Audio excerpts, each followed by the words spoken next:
yeah, I haven't really seen Ben for 2 years now, maybe. So many things have happened since, I believe. So, but I worked with Ben. He was the editor of the Advocate for Middle East Forum advocacy program, where we defended the freedom of speech, and we kind of also disclosed Islamists who are wreaking havoc in our communities in the West. So I had the pleasure and the honor to work with him for more than a year, actually, and we parted ways because of different stuff we're not under our control. So Ben is an expert on the Middle East, and he, as your introduction said, he spent time in Iraq and Afghanistan, right? And so he doesn't only talk the talk; he walks the walk too. Yeah. Yeah. So I think this is something, yeah. In short. So, Sure. welcome again, brother Dr. Baird. Yeah. So, did you want to share your screen, or you're going to just speak? I'll probably just be speaking. Okay. I may share my screen, but I don't think I'll have a need to. Yeah, so first of all, thank you, Hisham, for the introduction. Hisham was our top activist writer at the project I ran. It was a pleasure working with him. But thank you all for having me. I work for the Middle East Forum. It is a Philadelphia-based think tank with offices in places like Washington, D.C., Tel Aviv, even in Jordan, we have some representation. Our mission is to advance American interests and protect Western values from Middle Eastern threats. In that regard, I had a new project at the forum called MEF Action. This is a grassroots advocacy initiative where my job is basically to mobilize the public to support MEF's policy recommendations. And that's the number one job of a think tank, is to come up with policy recommendations for the public to adopt, either lawmakers, business leaders. And I try to accomplish that through advocacy. That might mean working to break up an Islamist government partnership. It might mean lobbying a foreign government to sanction a terrorist group, or it may even include human rights advocacy, such as helping Iranians and Kurds fight human rights abuses in their homelands. It's really very rewarding work, and we've had really a banner year of successes, and I'm happy to talk about those if there's any questions about it. I will say that I very much appreciate the opportunity to discuss our topic today, which is what happened to our universities and our young people. This is a topic that has seen renewed interest, especially since October 7th and the Hamas attack on Israel. It's also a topic that crosses into so many other social issues, including anti-Semitism, anti-Christianity, foreign espionage, anti-Westernism, anti-Americanism, Islamism, terrorism. But most of all, it's an important subject because it's about influencing the next generation of American policymakers. These will be our future diplomats and foreign service workers, our lawmakers, and potentially even law enforcement who are educated on these things. It's an issue of extreme importance to America and the entire world, and it comes with massive national security implications. So I'll begin by, I think, laying the groundwork, which is the Marxist and Islamist ideologies which have affected American classrooms. And then I'll talk about how countries such as Qatar and Iran have infiltrated our centers of higher learning and teaching, and are teaching an anti-American curriculum. And finally, I'll probably move on to more recent developments, which is since October 7th well, rather, October 7th was a watershed moment that truly has had the effect of unmasking so many campus radicals, whether this be faculties or students, or in many cases, even administrators who have refused to condemn Hamas or even the genocide of Jews. These are people who marched for violence and called for the destruction of Israel since October 7th, and who have enthusiastically repeated genocidal chants like "from the river to the sea, Palestine will be free."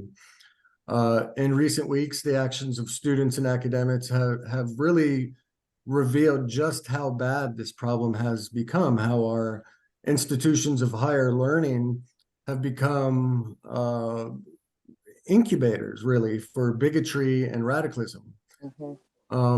Fortunately, these academic activists are just now starting to pay a price for this, thanks in part to rebellious alumni and wealthy donors who have threatened to take their checkbooks away to enforce institutional changes in our schools. Okay, so before I go into foreign influence in our universities, it's important, I think, to know how we got here and why these hateful ideologies find such a welcome home on college campuses.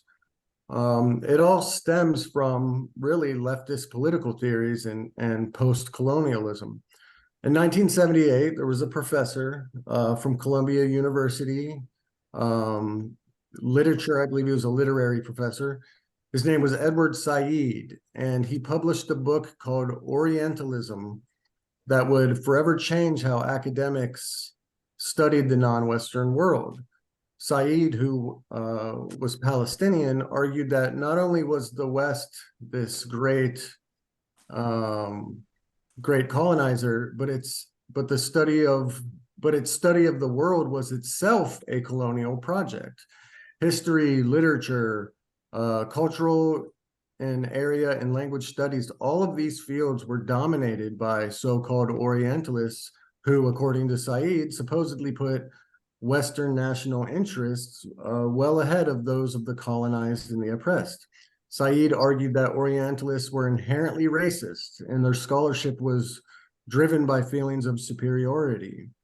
Naturally, this brought about a period of retrenchment in the academy, where Muslim and Arab scholars were imported from overseas to replace the European and white professors who previously dominated the field.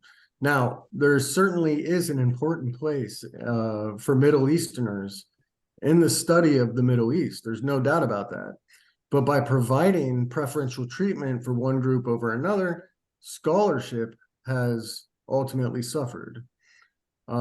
There's another mode of thinking, this one from Marxists and leftists, which says that education merely aims to reproduce and legitimize existing class inequalities. These ideas still hold traction in modern academia, but it was Said's racial, very binary view of the world that ultimately lasted until the 21st century and won over many academics. This academic project that says that Westerners don't have anything productive or factual to say about the Middle East or the Orient has created space for the region's radical ideologies to find adherents in American academia. In 1978, at the time, if you study Middle Eastern history, you'd know that Marxist and pan-Arab experience had failed. There was a time that they spoke about Egypt and Syria uniting as a pan-Arab state. And this sort of Arab nationalism died out and was viewed as a failed experiment. So pan-Islamic ideas were beginning to take hold and were imported into American classrooms. Since then, many scholars have refused to point out that religious extremism, that is the inspiration behind Islamism, both its political and its militant strains. Instead, students are taught that post-colonial power imbalances are or economics or anything but Islamic scripture is responsible for Islamic extremism. This, of course, absolves the Middle Eastern world of any responsibility for the proliferation of radical Islam. Certainly, Islamism, in many ways, is a byproduct of Western encroachment into Muslim lands, but this is insufficient, I think, on its own to explain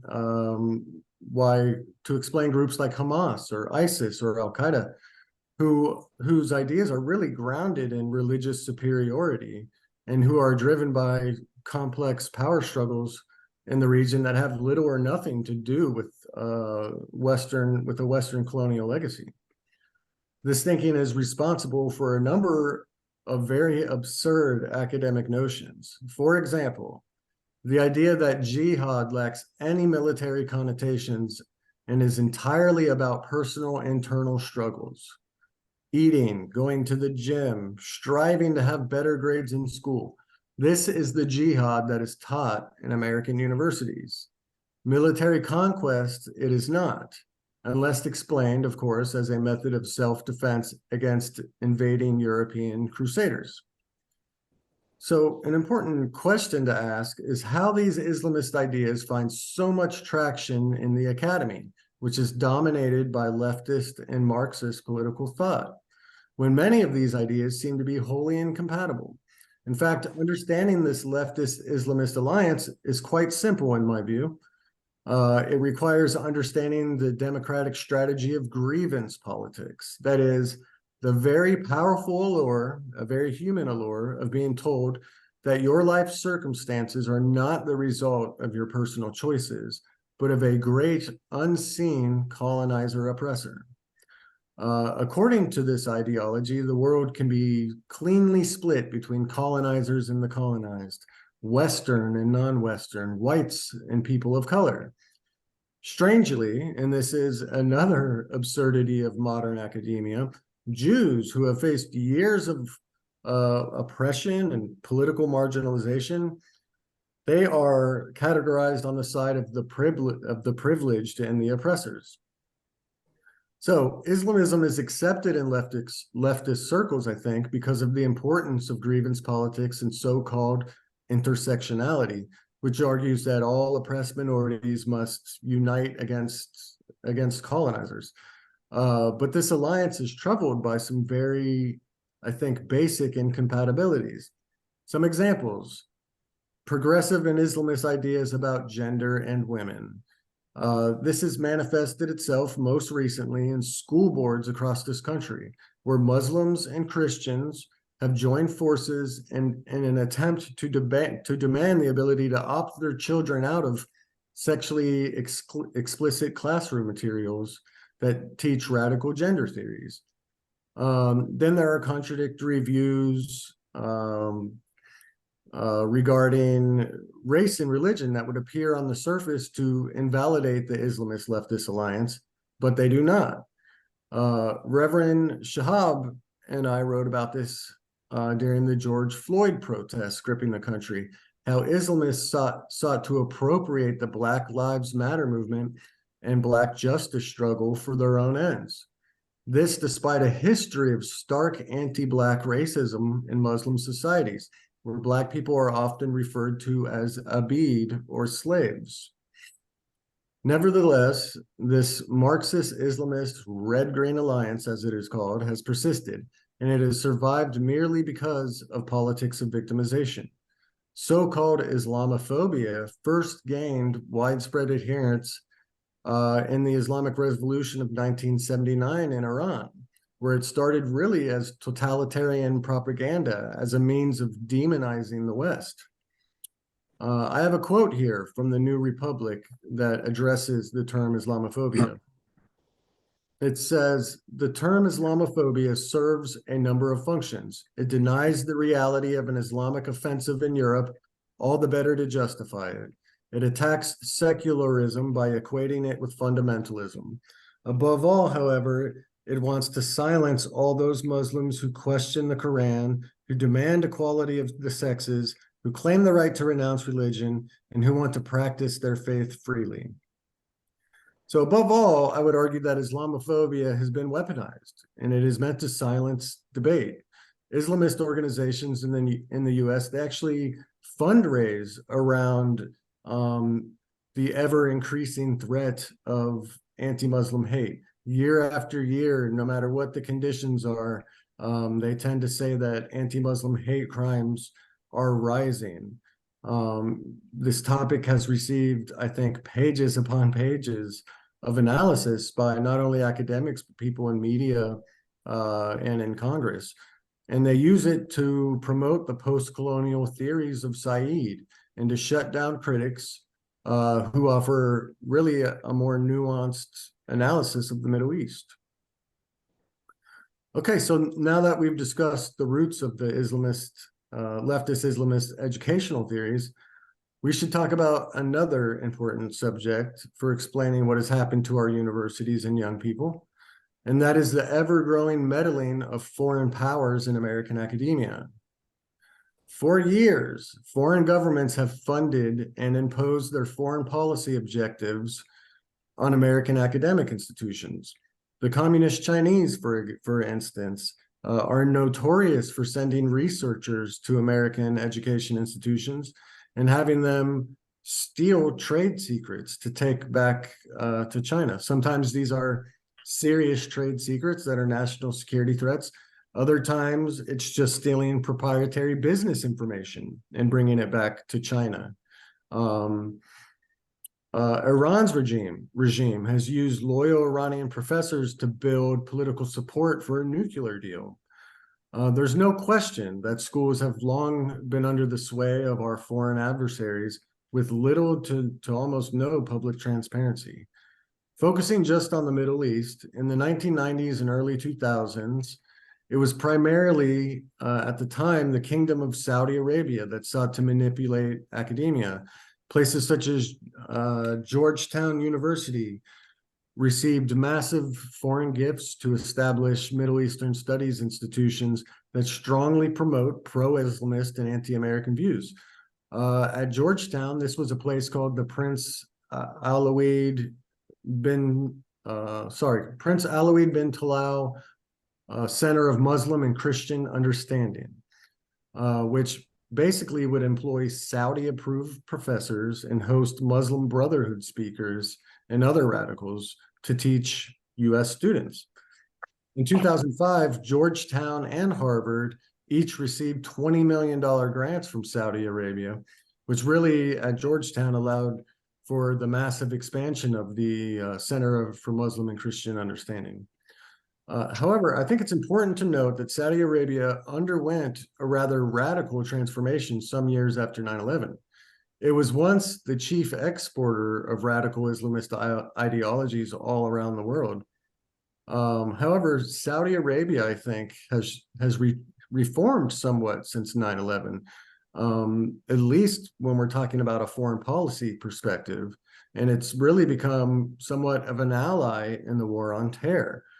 It prosecutes and imprisons radical Islamic clerics, and it's banned the Muslim Brotherhood, for instance. As a result, I think Saudi Arabia no longer is interested in these investments, either in American mosques or in indoctrinating American students.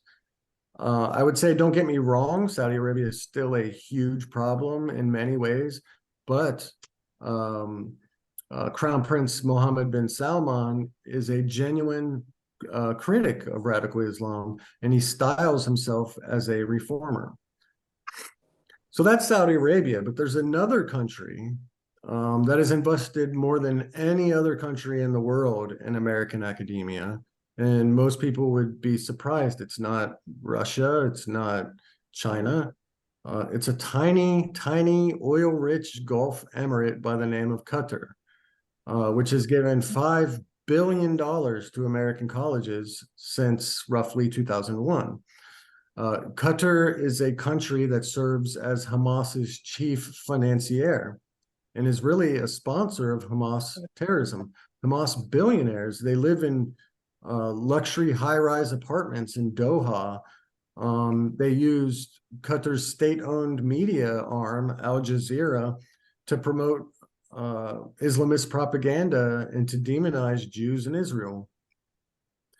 So what do Qatar and other countries get out of these such relationships? $5 billion is a lot of money to throw into any project or any investment. Well, what they're looking for is a foothold in American universities to rehabilitate their images in many cases, at least in the case of Qatar. It also offers a sense of international prestige, as these countries can now say that they're part of an elite intellectual society in the United States. But it also buys the ability for countries like Qatar to promote ideas like Islamophobia and anti-Americanism, and to implant these ideas in the next generation of American policymakers. Cornell, Georgetown, Northwestern, and Carnegie Mellon are schools that have received the biggest share of Qatari investments. And they've even opened up branches in Qatar's Education City, which is a massive complex of mostly Western schools on the outskirts of Doha. In 2020, the Institute for the Study of Global Anti-Semitism and Policy, which does really good work, released a study that showed a parallel between schools that accepted Qatari money and those that had the most extreme anti-Israel student groups on their campuses. So what do we do about all of this foreign cash? Well, Title VI of the Education Act was created during the Cold War. It was to ensure that the U.S. had sufficient expertise in foreign affairs that we can compete with global rivals. The federal government hands out money to the colleges to develop a pool of international experts. And this is to meet our national needs so that we have experts in language and foreign cultures, that can join the State Department and other government institutions to advance American interests. It's about advancing our national priorities. However, under Trump, Education Secretary Betsy DeVos began investigating schools to ensure that there weren't any any issues with Title VI funding, and to see that these area and language studies programs were compliant with the law. What they found was that many schools that received Title VI funding were teaching blatant anti-Semitism and that America was the great Satan, and these colleges were failing to educate future policymakers that would properly represent American interests. Prior to 2020, schools were expected to report foreign gifts under Title VI requirements in excess of $250,000. However, the Department of Education found that schools were failing across the board to report foreign gifts. In response, the Trump administration created an online portal sometime around 2020, where schools are expected to go and to post all of their foreign gifts going back to, I think, 2001. However, this hardly fixes the problem. First of all, there's not a mechanism for those who don't abide by the rules. Nobody will be punished if they fail to fill out the online portal. They may receive a congressional letter, they may get some political pressure to do so, but there's nothing in the law that says what is to happen if they don't report foreign gifts. The other problem is the reporting limit of $250,000 is far too large. What schools are doing is simply telling foreign countries to give multiple $200,000 donations instead of $1 million donation so that they don't have to report it and be transparent. And finally, they don't have to report how the money is used, which is very important. If Iran is giving money, for instance, to a college, it would be great to know what that money actually went to fund. Did it fund an Iranian professor? Did it fund a program that advances Iranian interests? We don't know because there isn't a mechanism in the law to tell us. Fortunately, on this front, there's been a bit of good news. At the Middle East Forum, we've fought for many, many years. We've lobbied to change the reporting requirements. And just last week, the House passed a bill called the Deterrent Act that fixes many of the problems that I've just mentioned and provides greater oversight of foreign influence in higher education. So there's some good news on the horizon in that area. We'll see if the Senate approves and passes it. So passing the Deterrent Act is one of many bills and policies that wouldn't be possible, I don't think, without the events of October 7th in Israel. This really has had the effect of galvanizing Congress members, business leaders, the public at large to pay closer attention to what's happening in American classrooms. And this is a direct result of the unmasking of campus radicals that Hamas's attack helped precipitate. The examples of this are far too many to list, but I'll give it a try. Student groups at Harvard University released a letter after the October 7 terrorist attacks saying Israel was entirely responsible for Hamas violence that killed 1,200 people, mostly civilians. Harvard University President Claudine Gay came under fire for not explicitly condemning Hamas attacks in an October 9th statement and failing to denounce the letter from the student groups. Cornell University professor Russell Rickford said that October 7th attacks were exhilarating and energizing before apologizing for his horrible choice of words. At Amherst University in Massachusetts, 57 anti-Israel students were arrested after rioting and taking over the administration building. At Tulane in New Orleans, arrests were made following a fight that broke out between Jewish students and an anti-Israel group that burned the Israeli flag. In a surreal scene at Cooper Union in New York City's East Village, the administration decided to lock Jewish students in its library to protect them from an angry mob of anti-Israel protesters who were banging on the doors and windows after they burst through the campus security guards. At George Washington University, one of the students wrote anti-Semitic messages on the library wall: "Free Palestine from the river to the sea and glory to our martyrs." On countless campuses, members of the notorious student group Students for Justice in Palestine, who I'm sure many of you have heard about, or SJP, released statements glorifying the atrocities of October 7th and have been accused of terrorizing Jewish students using violence and intimidation. Many of them would share posters or memes that of the hand gliders who very viciously attacked Israeli civilians, and they would talk about the creativity of the Palestinian resistance, really just obscene ways of promoting and glorifying what happened on that day. Finally, last week, and this is a big development, the presidents of the University of Pennsylvania, Harvard University, and I believe MIT, they were called before the House Education Committee to discuss rising anti-Semitism on college campuses. When asked if hate speech calling for the genocide of Jews would violate their school's code of conduct, each university president pointedly refused to condemn such language. They essentially punted. Here's a statement from Claudine Gay, president of Harvard. This is how she responded to the question. "We embrace a commitment to free expression and give a wide berth to free expression, even views that are objectionable." Elizabeth McGill, president of University of Pennsylvania, said, quote, "It is a context-dependent decision." Sally Kornbluth, the president of MIT, said that it would be investigated as harassment only if pervasive and severe. So, of course, they faced a pretty big backlash for this. Campus radicals, in fact, are for the very first time from the top down starting to experience a pushback for their bad behavior. After the anti-Semitism hearing, a wealthy donor at UPenn said he was withdrawing a $100 million endowment unless the school made some pretty severe changes.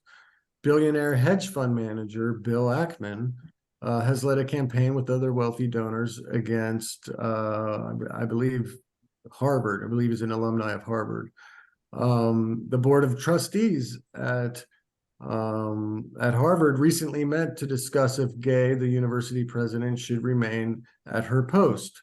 McGill, the president of the University of Penn, was in fact removed for her post and will no longer be the president there. So, professors across the country are also facing suspensions for insensitive or anti-Semitic comments in a post-October 7th academic world. Professor Mohammad Jafar Mahalati, this is a pro-Iran professor at Oberlin College. He has for a very long time been accused of covering up the 1988 massacre of Iranian political prisoners that occurred in that country years ago while he served as the UN ambassador to the United Nations. He basically dismissed the killings as battlefield losses, he called them, and tried to pretend that these massacres weren't occurring. And for years, Iranians have, here in America, have lobbied and advocated to have him removed from Oberlin College, where he teaches. Well, I'm pleased to announce that last week he was finally removed. And we believe that part of that was because the Department of Education, Office of Civil Rights, started an investigation to look into allegations that he was teaching students support for Hamas. Besides Oberlin, the Office of Civil Rights has launched investigations into over a dozen schools that have received complaints of anti-Semitism since October 7th. Now, on several campuses, SJP has been canceled as a recognized student group due to praising Hamas and promoting anti-Semitism. This includes Brandeis University, Rutgers, Columbia, and George Washington University, among others. So I think in closing, finally, what to make of all of this. I think for too long, our nation has really ignored shoddy academics and has allowed a culture of fear and bigotry to fester on college campuses. It took a massacre in another country, which was celebrated by Marxists and Islamist academics here in America, to properly address this virus within our academic institutions. The question remains, will this pressure to reform our schools continue?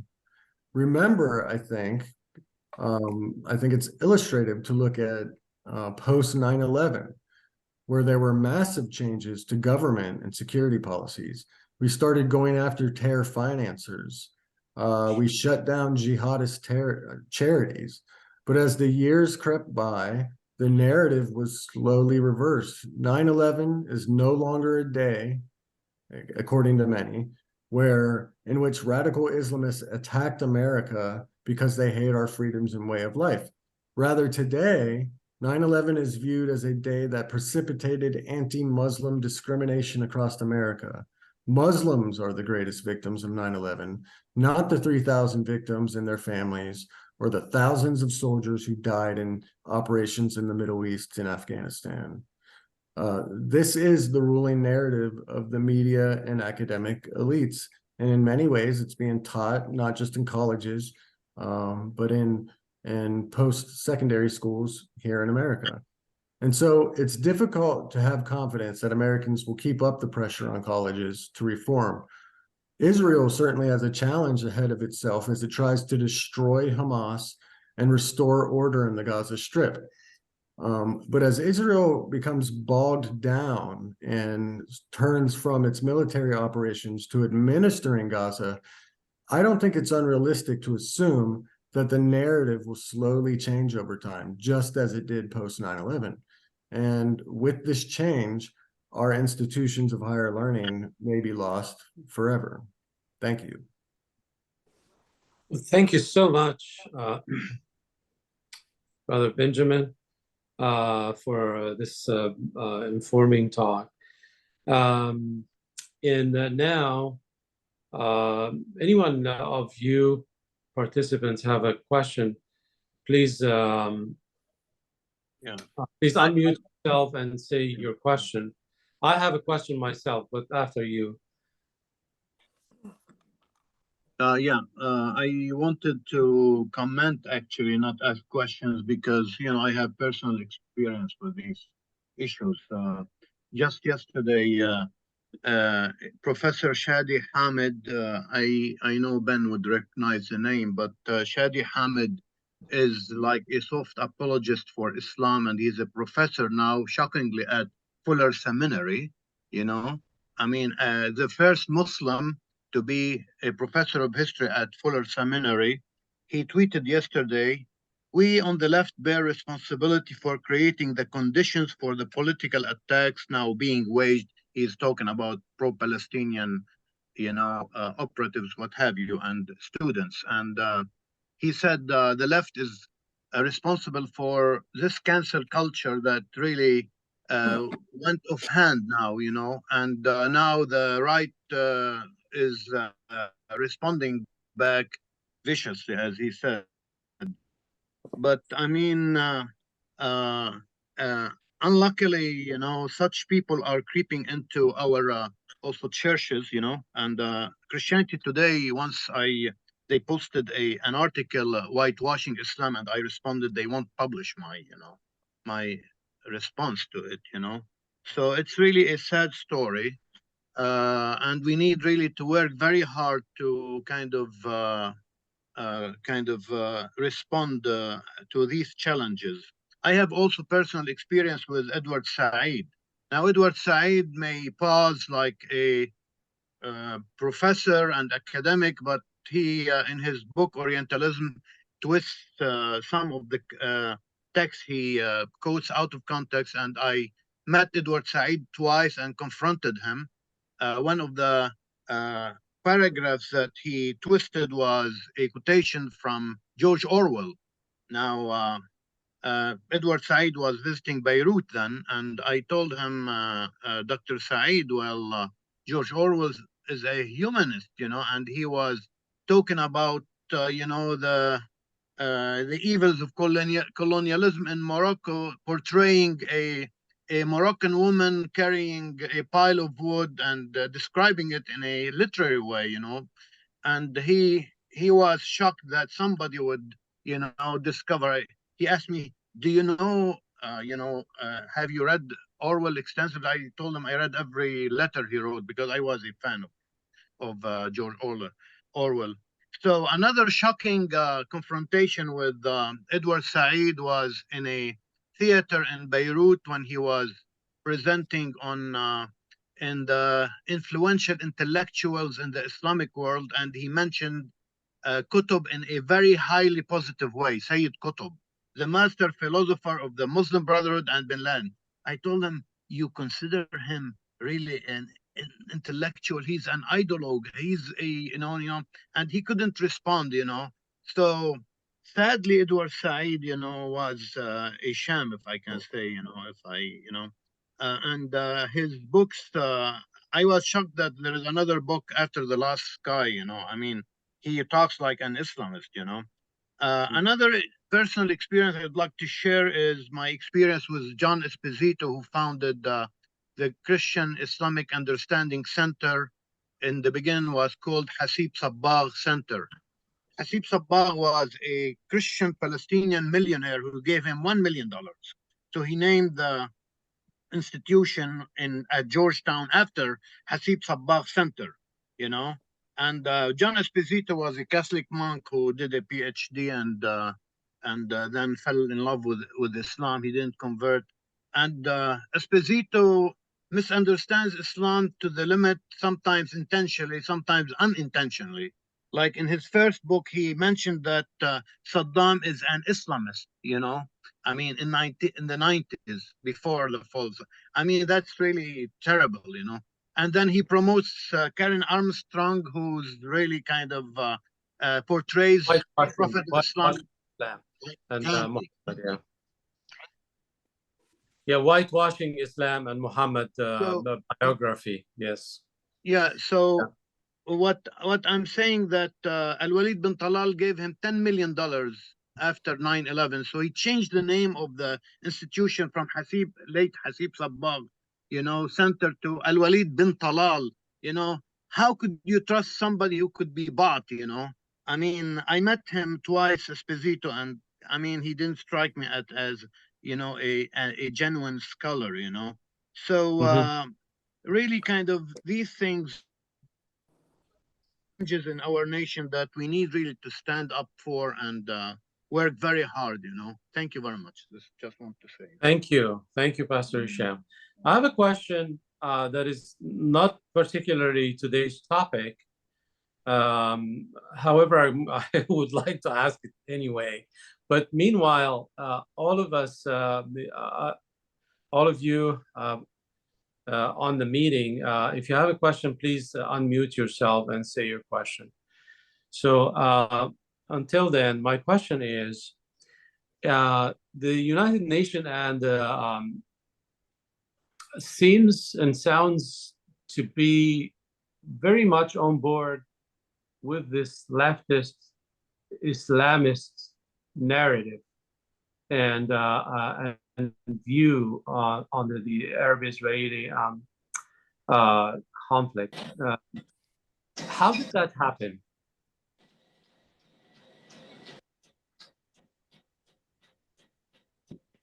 Yes. I think they've created institutions within the United Nations that are able to advance those kind of views. You know, there's a UN institution that has basically completely changed the definition of a refugee to make it so that, you know, second and third generation Palestinians who didn't grow up inside of the Palestinian territories at all, and whose parents didn't even grow up in there, could be considered refugees. And they've received quite a bit of money. There's coalitions. The UN Human Rights Commission has sadly often been chaired by some of the worst human rights abusers in the world. And you know, they've pushed for resolutions, for laws, for funding that would go to the Palestinian Authority or Hamas. Many years. There's starting to be some pushback to that. I think I read today that Switzerland passed a law to deny its $20 million annual funding to the UNCRWA.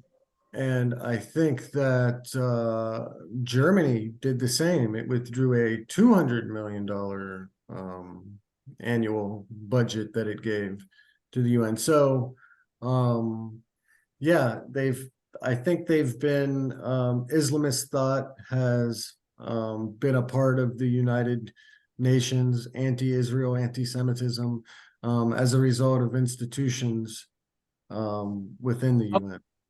How much of that we can contribute to the pressure, the campaigning, the lobbying of the 57 countries within the Organization of Islamic Countries? Conference, yeah. And so that's a question. That's another question. The other thing is, like, it seems to me that like the United Nations and the Security Council for about 5 minutes condemned Hamas attack as a terrorist attack, if they ever did that.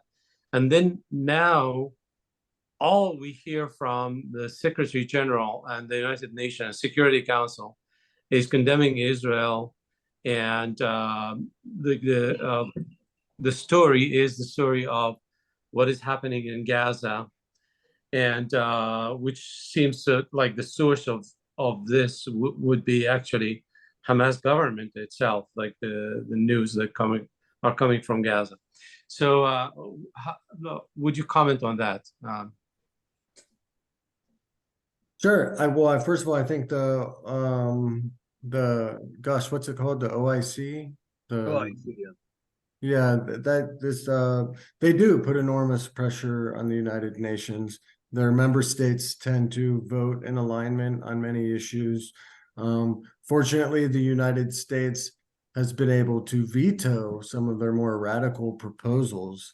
But they do represent a force, combined force. There's a lot of economic interest in the Middle East, and they try and leverage that using soft power, using transnational organizations like the United Nations, most definitely. But what was the second part of your question?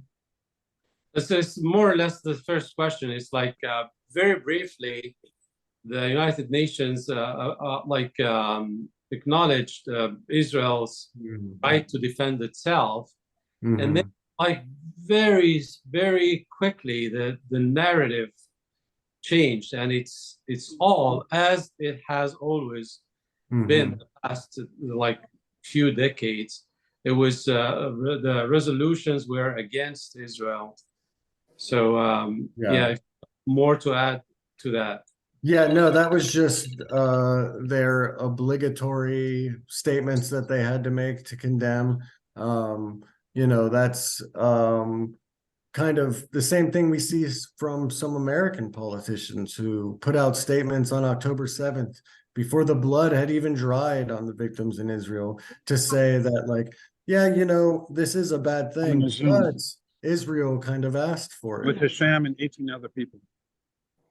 So I think that's kind of the way the United Nations has handled it as well. It was just boilerplate, obligatory for them to say something condemning that, and then they went back to 100%. Let's criticize Israel. Nader, I want to go back to address your question about the grassroots movements in, or if I can call them, and student mobilization in colleges, and why we see this. My first training, military training, was at the hands of Fatah in Lebanon, which is the PLO now. I mean, the largest faction of the PLO. So does everyone on the meeting know that you're Lebanese? You grew up in Lebanon, and that was in your early 20s? No, I was 13 years old when I got my first training at the hands of the militia Fatah of the PLO. 13 years old. The Fatah named Hisham, 13 years old. Yeah, I was 13 years old, yeah. And so I was part of the Muslim Brotherhood, but they didn't have a military wing yet, so they sent us to Fatah to be trained. There was no military wing to the Muslim Brotherhood, so they sent them to Fatah. In Lebanon, we called it Al-Mujahidun. It was still a very small faction of the Muslim Brotherhood. Al-Jama'ah al-Islamiyya, and part of it, the military wing, was called Al-Mujahidun. So my brother and I, we were members in that. So I know how Palestinians think. I worked with the Palestinians 10 years also as an educational advisor in the 90s. The Palestinians have discovered that if you found an NGO or non-profit, you can make money, and in the West here, you can make money and get tax exemptions, what have you. So I'm talking to you today from the south side of Chicago, where there is more than 100,000 Palestinians and Jordanians of Palestinian origin as well, and I covered this with Ben for a couple of years or less, maybe, in editorials and opinions, op-eds, etc. So there are something like 40 organizations here, Palestinians, who make money by mobilizing young people for their cause. For them, it's work full time, and this is how you can find on campus people, like thousands of people who can march in the streets, or on campus. We have the Muslim Student Association, okay? At DePaul University here, the majority are Palestinian, like 99% of the students with the Muslim Student Association are Palestinians. And they are really lobbying for their cause as well, So just next door to me, I'm at a church here called Holy Trinity. I don't want to reveal the location. Next door is the Mosque of Bridgeview, they call it, the Mosque Foundation. 10,000 worshippers come to this mosque on Friday. Okay, and the Imam is Jamal Saeed. He is a Wahhabi / Muslim Brotherhood. I mean, I wrote an article on him called the cloak and the dagger, because he wears a cloak, but I'm saying that I mean just figuratively, you know, the cloak and the dagger. And he really promotes anti-American, you know, values, as well as works very hard to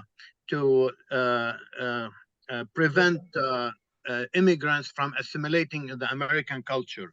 You see, so it's we have a very hard road ahead of us, and the Palestinian leadership, including and non-profits and PA, Palestinian Authority, and what have you, they have no interest in ending the Palestinian question or struggle, because they are making money out of it, you know.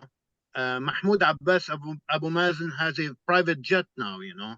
So not to speak about the billionaires at Hamas in Hamas. Who is Mahmoud Abbas? For everyone to know, who is Abbas is the head of the Palestinian Authority who succeeded Yasser Arafat after Abu Ammar or Yasser Arafat died in 2004, and he is supported, you know, by American tax money and other, you know, also Islamic countries as well, and they are really the most corrupt, maybe. I mean, they had their chance to have like Hamas, they had their chance to have a good, you know, government, but instead they embezzled the money they received from.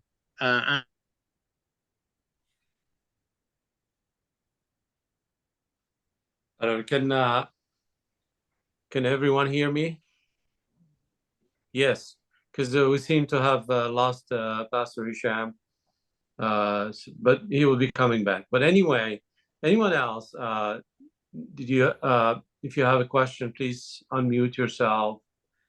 And if you have a comment, also you can unmute yourself. And yes, I mean, sorry, Zoom was interrupted. So we share the gospel. John Ross from Batavia, Illinois. Yes, yes. My comment.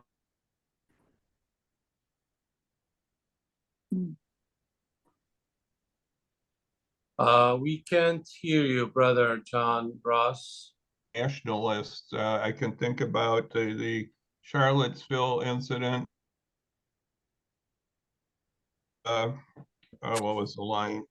Well, anyway, they're replacing us, and our certain leaders said that was all right. I mean, that there was. Brother, you're breaking up, so if you could put your question again in the chat, or write your question in the chat. Yeah. I don't know if Benjamin. That incident was at a university, so I'm saying universities play a big part in these moves.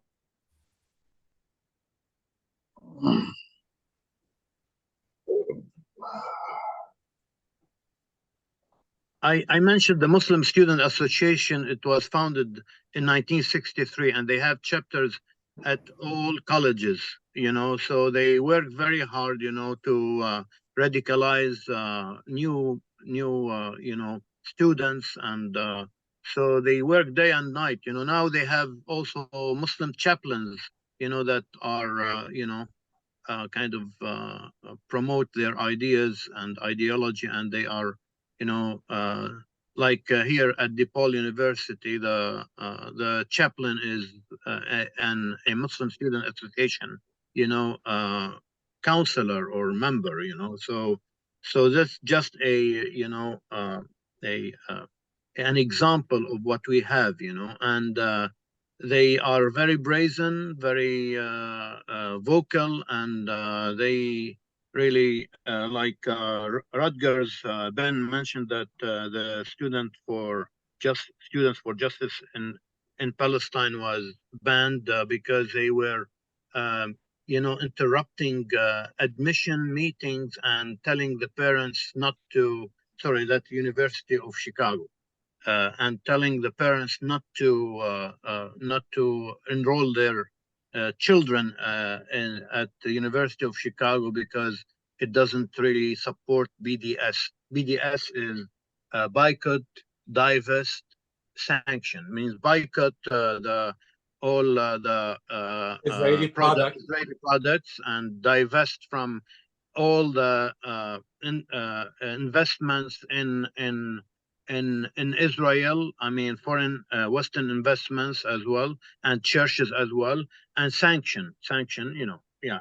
So they promote this, and one of the tangible things, if I can say, examples was Starbucks lost more than $1 billion last week because of the of this the boycott, because they think that Starbucks supports Israel in a way or another.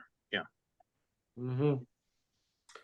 All right. I want to let you all know that we have been recording the meeting, and we will make it available, especially to those who could not join because of the miscommunication of the Zoom link, meeting Zoom link.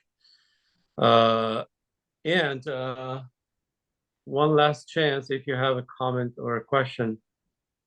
Is Ben still with us? I don't think Or he left? Yeah. Can you the talk he did is very well rounded. I haven't really heard anything like this in a very short time. And if we can ask him also to write his ideas, and we can really send it, because some people may not really be able to see the video even if you distribute it, So writing is, just my suggestion. Yeah.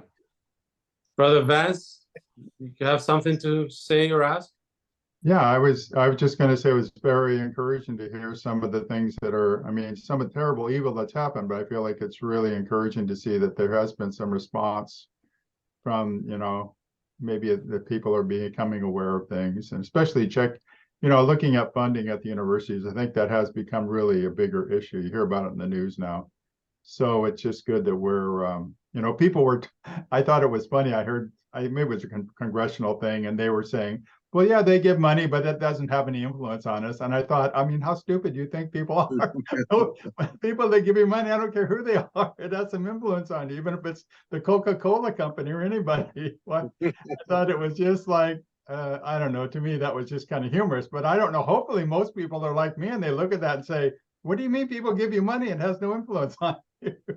I mean, it just seems kind of obvious. I don't think it's obvious for everybody, unfortunately. So I'm glad the government's looking into it, because we have laws, and if we don't enforce the laws, we end up with problems. So maybe that's our biggest problem sometimes. But anyway, that was just encouraging to hear, and I'm glad you have it recorded. I have friends that would like to see it.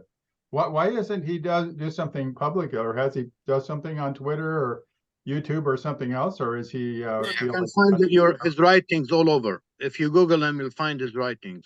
Okay, but I mean, people are very much into media now. YouTube and everything are all really popular. He ought to really do something like that if he wants to get that message out. Unless he wants to only give it. He has a very great hold, and he has a lot of substance.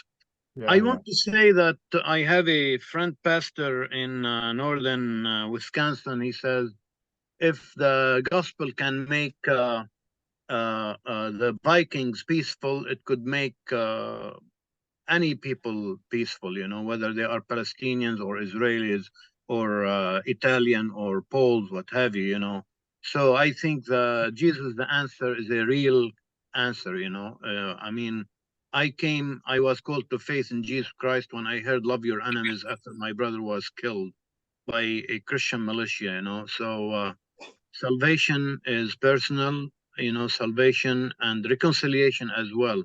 And if you want to change the world, you have to start with yourself, And I believe the gospel is the answer, and we need to keep promoting, sharing the gospel. In this church, we baptized so far, I mean, two people, Palestinians, where I am talking from, you know. I mean, I come only once a week here. I'm only one man, you know. So, and Nader gave a Bible study once in this place you know, on the south side of Chicago. So, so please Okay. keep praying. Don't give up hope. And I know that Jesus will have a breakthroughs. Not one. Yeah.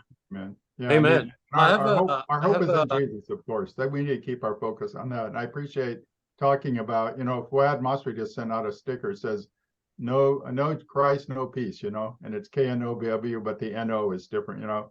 So if there is no Christ, there is no peace. But if you know Christ, you'll know peace. And I appreciated what is it, Hassan Yusuf, the son of Hamas guy, saying that, you know, he realized that if we don't learn to turn the other cheek, we can never resolve our problems. And I think we have to keep reminding people of that. We have to turn the other cheek or we can't resolve our problems. We'll just keep, because we've all been offended and hurt in our past. If we go back, you know, we all have to forgive. true. I have a question on the chat from brother Bill Vohoska. He says, if you, and I guess this is a question for you, Pastor Hisham. Yeah. If you had to recommend one or two books to understand the subject of Islamist propaganda in the United States, what would these be? One or two books? Well, top of my head, there are many books that really kind of you know, talk about this. I wish Ben was with us because you know, I'm kind of not focused now enough to, but I can send you something by email. You know. Yes, we will circulate it to Yeah. us. You can to begin. and to everyone, brother Bill. Yeah. We have a humorous comment from brother Sunday. I will say it at your own risk because it's about your wife. Okay, so his comment is peaceful Vikings. Absolutely, my wife Marian Lovgren is an ethnic Swede raised in Jordan, and she is very peaceful. I just remembered something I dealt with a few years ago. If you get Da'wa, the book by Ayan Ali Hershey, Da'wa, D-A-W-A, D-A-W-A, D as in David, A as in Apple, W as in White, A as in Apple. That's the name of the book, Da'wa. She really kind of talks about in details about you know, how Islamists are trying to change the social fabric in the West. Recently, her husband, who is a professor in Texas as well, Niall Ferguson, said something very, very kind of impressive. He said, "You may be able to fight terrorism, but you cannot fight Islamism unless you fight Islamism with ideas. You know, with you know, it needs a lot of hard work." Like I was watching Piers Morgan a few days ago, and an Islamist claimed that jihad, oh, they were chanting jihad in the streets of London. It means, well, jihad, it means just personal struggle. Well, they were chanting jihad in a very, very angry way, kind of promoting violence, you know, not really, you know. They try all the time to play with us, you know. So we need really to, something like Dawah is very good, the book by Ayan Hershey Ali. And by the way, just last comment, Ayan Hershey Ali was a Somali Muslim who lived in Saudi Arabia, and then she came to the Netherlands through an arranged marriage, and she kind of were disillusioned with Islam and became an atheist. She became a member of the parliament in Holland, and then, I mean, after 20 years, she wrote an article, "Why I'm a Christian Now." You know, you really, that article should be read by all people who want to share the gospel, because as well as those who care about our Western values, about our freedom of speech, about freedom of expression, about human rights, because she says, why look somewhere else? Why look for a humanistic, answer? We have Christianity, we have the gospel, that would solve our problems in the West. And that was the last paragraph in her really article. Why you can find it on the website Unheard, UNHERD, herd like the cattle, cattle herd, a herd of cattle. Unheard, unheard, unheard means somebody who runs, two big horns, too much big horns. They don't run with the herd, kind of, So Thanks, that's Pastor Hisham. So, Bill and everyone else, the name of the book is Dawa, D-A-W-A, and the author is Ayan Hirsi Ali. We can send you this information as well. I have more questions on the chat. Question that I don't understand, and Carol is still with us, so she can explain her question. She I says, just put the would link to be- that. I just put the link to that article in the chat too, from Ian No, Hirsi. Thanks, Vance. Carol Das, I would be interested to know how graduates from these universities impact business and government. Yeah, well, I guess we have the opportunity to change the outcome of that. Well, Nader, can I mention that there are a few of them in the White House, pro-Palestinians and Palestinians as well, of people of Palestinian descent, and Iranians as well. We have a professor, I forgot her name, Iranian professor, American professor, who was dealing with nuclear, negotiations, and recently they kind of I think they had to suspend her. The others, I haven't heard that they were suspended, so another example is the founder of CARE, Nihad Awad, who is invited often to the White House, and he shared his joy October 7th about how happy he was that the Palestinians reclaimed their land in this way, and he had yesterday he apologized. He was trying to say, I was just happy because they were able to break the boundaries, etc. So such people are I mean are counselors at the White House. Whenever they want their counsel, their advice on Islamophobia, they talk to them, so so I hope this is a wake-up call for good, because 9/11 it seems as if it was not enough. I mean, many people were born after 9/11, and they don't know what happened, or they don't feel connected.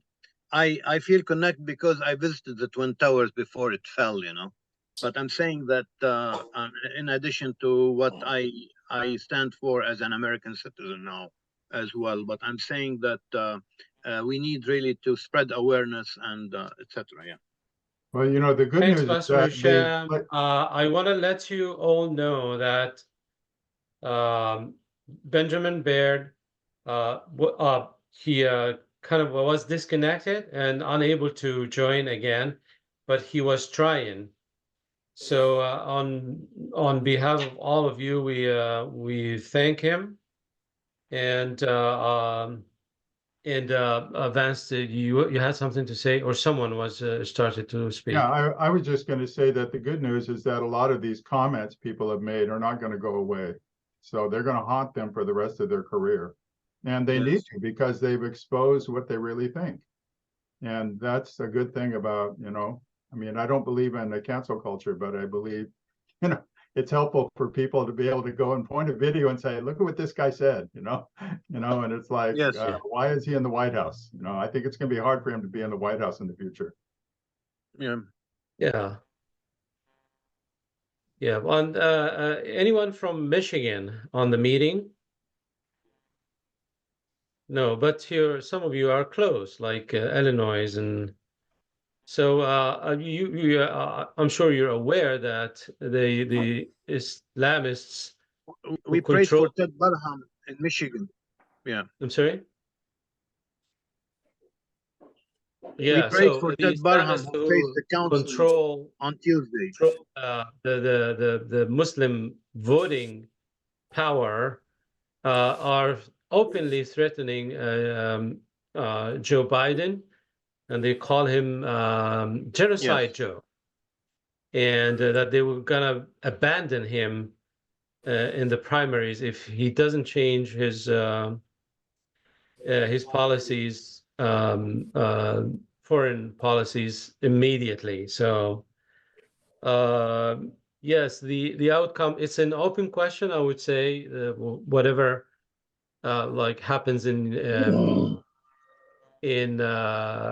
academia in our universities, but there's a lot of potential for change. And yeah, so we're I think we're 5 minutes past time, and we need to conclude unless any of you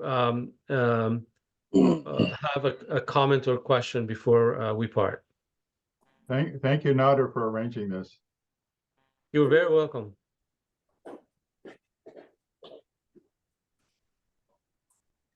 Any final questions or comments? No. So, Brother Vance, Hisham, were you going to say something? Yes, I don't know. All I right. was So muted about. you will have an opportunity to say that. But Yeah. once Hisham is done, You know, Brother Vance, would you close us in prayer? yeah. Okay. I was trying to say that Ted Barham, our friend, we prayed for him who faced the council on Tuesday, the Dearborn Council. Long story short, last year we asked permission to speak in the park in Dearborn, the public park, and the mayor, who's voted in by the majority, Muslim majority in Dearborn, blocked our way to do that, to share the gospel in the park for 3 months almost. And then we threatened to sue him, and he let go, and we were able to do it. And this time, Ted Barham wanted to stand with his Jewish neighbors who were harassed, and somebody shot a BB gun at their homes and toward the Israeli flag, etc. So the meeting went very well, thanks be to God. And to give you some background about Dearborn, Dearborn has now maybe 500,000 Muslims from Lebanon mainly and Iraq, and they support Hezbollah. And every year they have Jerusalem Day, Al-Quds Day means Jerusalem Day, where they bash America and call on the destruction of America and praise the Islamic revolution in Iran, etc. So it's really a hotbed of radical Muslims, Shiite, as well as radical Sunni Muslims as well. I mean, there's a lot to say about this, but just want to say that. Yeah. Okay, well, let's pray. Yeah. Lord, thank you that we know that you're our hope and that our struggle is not against flesh and blood. And we thank you that we have hope in you and that we trust you that you will open people's eyes, especially, Lord, to the gospel. But we just pray, Lord, you give us wisdom, help those that are seeking to expose lies, and help those that are seeking to fight against misinformation. And we just pray, Father, that people would know the truth and the truth would set them free. In Jesus' name, amen. Amen. Amen. Amen. Well, thank you, everybody, for joining. Thank you very much. And I apologize for the miscommunication. No problem. We sent a couple of days ago, we sent a reminder email and asking people to use the Zoom link that was provided in that email. It seems that not everybody got that. but we will make sure everyone gets the recording, and also we will make sure that you are updated and in the loop for future Zoom sessions, discussion, or prayer. So we thank you again, and God bless you all, and see you next time. Thank you. Bye-bye. Okay, bye, everybody. Thank you. Brother Sunday night, are you Brother Sunday night, like this is your screen name, Sunday night worship. Yeah. Still with us?